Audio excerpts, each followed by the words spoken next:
and Obamacare.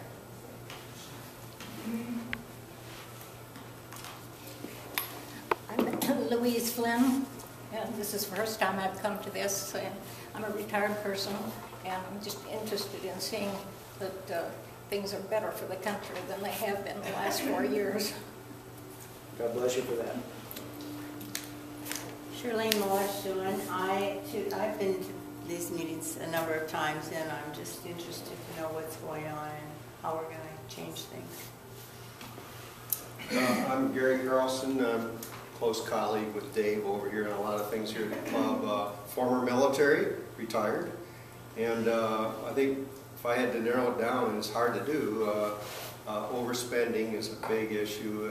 I just see that we're spending way too much, and also I'm concerned on the prospect that if Obama is reelected, how are we going to turn things around with the congressman? How we, I hate to say that because I don't want him in there, but if he is elected, our next hope is to somehow or other get the Congress in our favor. And also the Senate, don't forget about that. We're going to talk about that. Congress, very Senate, briefly. yeah. Congress is both. Ray Ussel, I'm active in the Rancho Bernardo and Highway Liberty Tree Tea Parties, but I'll give talks anywhere that I can drive to.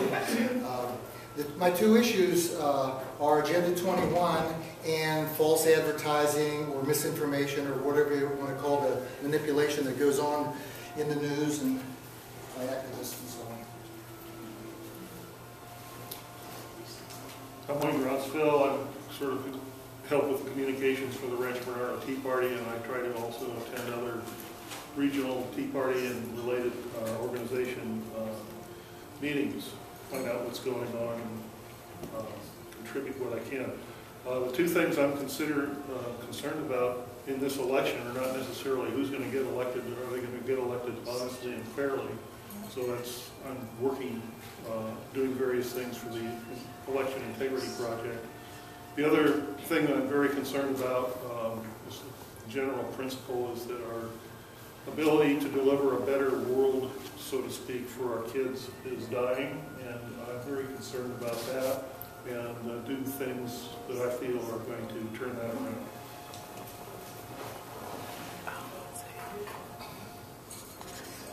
I'm Pat, and I've been coming here off and on for about 1 year or so, and I just signed up to work with EIP, and boy, I have a lot of issues, but I guess the main two probably would be Agenda 21, let's make it 3, the border in the Middle East. In the back. I'm Jane Carmen, and I'm a member of Republican Women Federated, Rancho Bernardo, and attend COG meetings when I'm available.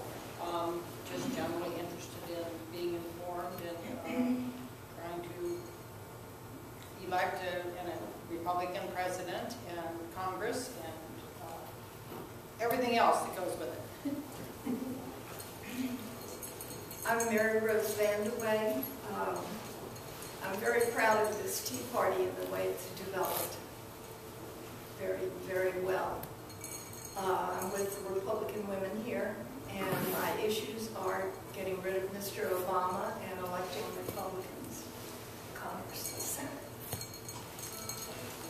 My name is Mark Van Alstad. I'm a retired Navy. My main two concerns is the border and Obama. Hi, I'm Kathy and Dan, and getting Obama not reelected and to do something about the union stranglehold that has the station. I'm Jan Bartlett. I'm a member of the Rancho Bernardo Tea Party, and I'm active with the Election Integrity Project.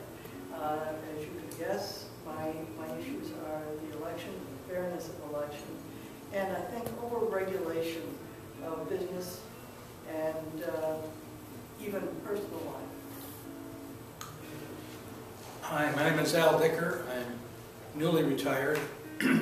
have not attended a Tea Party meeting of any kind before. I'm in the same Kiwanis chapter as Dave Wainwright. Became aware of it through emails that he sent. I'm pleased to be here. My main concerns are our national debt situation, as I have children and grandchildren I'm concerned about. Also about the union situation. I've owned and operated numerous businesses, several here in San Diego and elsewhere in the country. And I think we're totally being strangled by just the massive amount of effort that it takes for compliance purposes. Joel Doss. I'm affiliated with the Tea Party and the Catholic Church. My main issue is freedom and getting rid of the pound.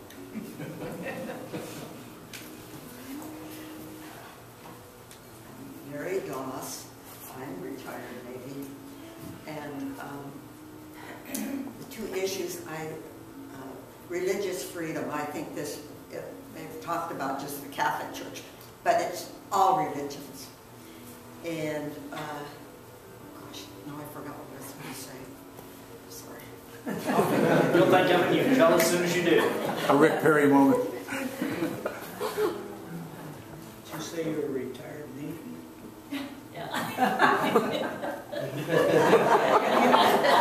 I have a nice one that says Navy on it. Oh, here it is. I'm Bruce Leonard. I come all the way from Cleveland, Ohio, just to attend this meeting. I'm visiting with Mr. Harrison here, and he said if I don't vote Republican, I'll not be welcome. Thank you very much, whatever it takes. Bring him in. I'm Carrie Harrison. Used to be a member of AAUW, but have been busy with other things since. I'm most concerned about the money, too.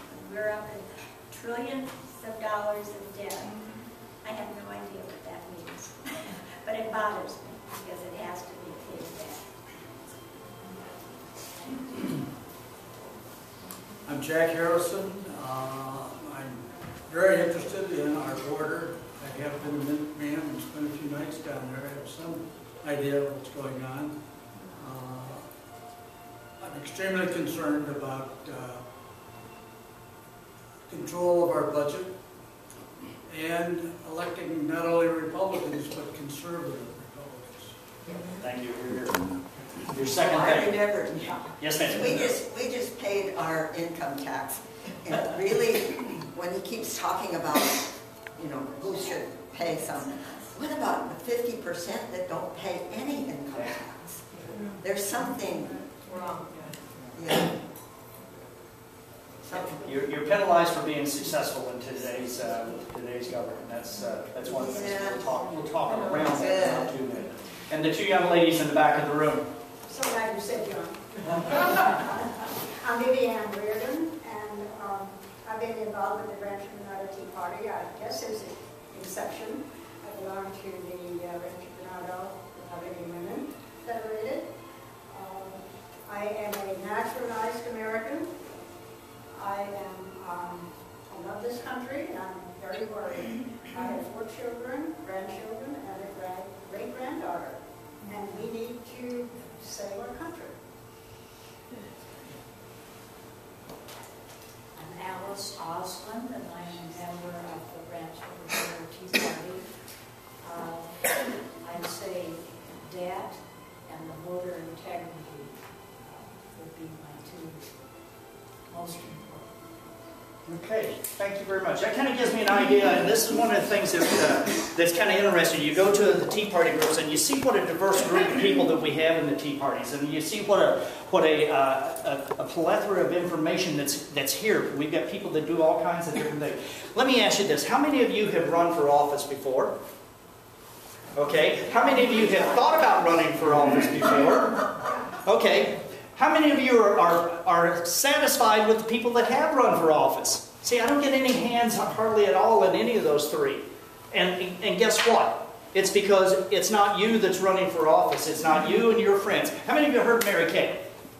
Where's Mary Kay? Mary Kay? Oh, sure. Yeah, and listen, this is going to be real interactive. You want to interrupt me, and we're going to be doing a lot of raising hands. I mean, I go to, you know, I was raised in a Pentecostal church, so I do a lot of hand raising and everything. But listen, here's one of the things. We get out here a lot of times, and we're frustrated with the things that are going on. And we talk about it. And this is one of the great things about Tea Party. How many remember in 2010, the tsunami that swept across the United States, went from the East Coast to the West, so died when it hit California?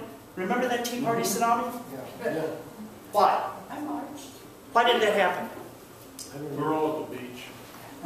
That's about it. Here's what happened. We went back. There were several of us who went back and looked at this. I've been talking to a number of different Tea Party groups across the United States. I just came back from CPAC last week, and talk about a revival. That was definitely a revival of a conservative movement. A lot of young people. It was just absolutely great. But this is one of the things that we found out. The Tea Parties that were successful, they got out there and they did something about it. They not only educated and they talked about it. And this is what conservatives do. We talk about the issue. We discuss the issue. We get statistics on the issues. We dissect the issues. And I said we talk about it, right? That's what we do, though, is we talk, we talk, we talk, we talk. We don't do anything. So we've got to start changing our mind. We have to do what the very first thing that I have up here. This is synergy. This is where we're going to talk about 1 + 1 + 1 + 1 = 30. You think it's bad math? I'll show you why here in just a minute. But we have to look at driving the narrative. Now, this is one of the things that the liberals have done this for 40 years. They have put their message out.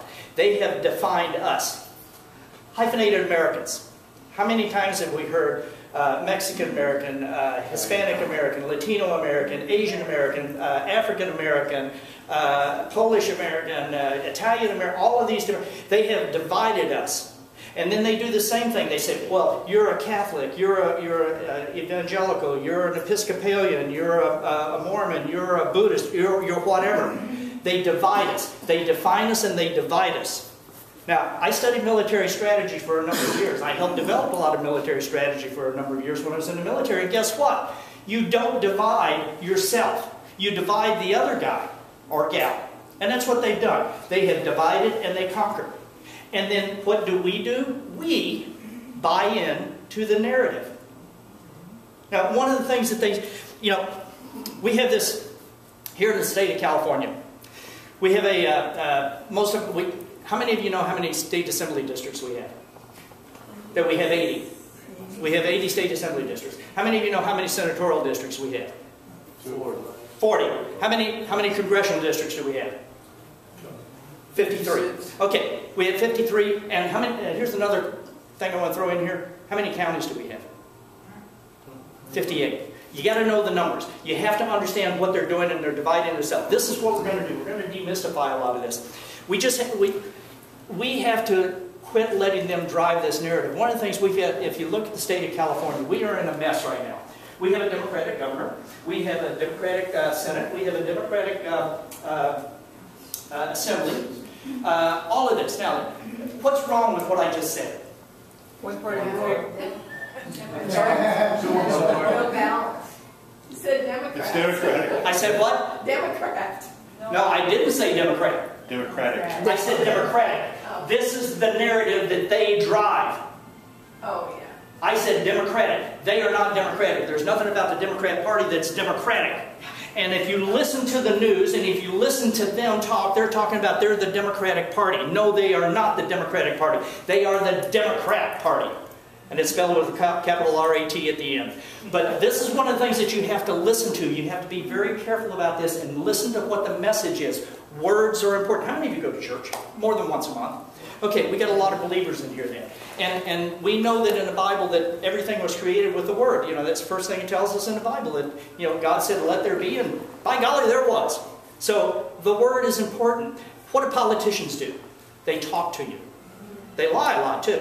By the way, how many of you know, do you know what the genesis of politics is? It's two parts. Poly is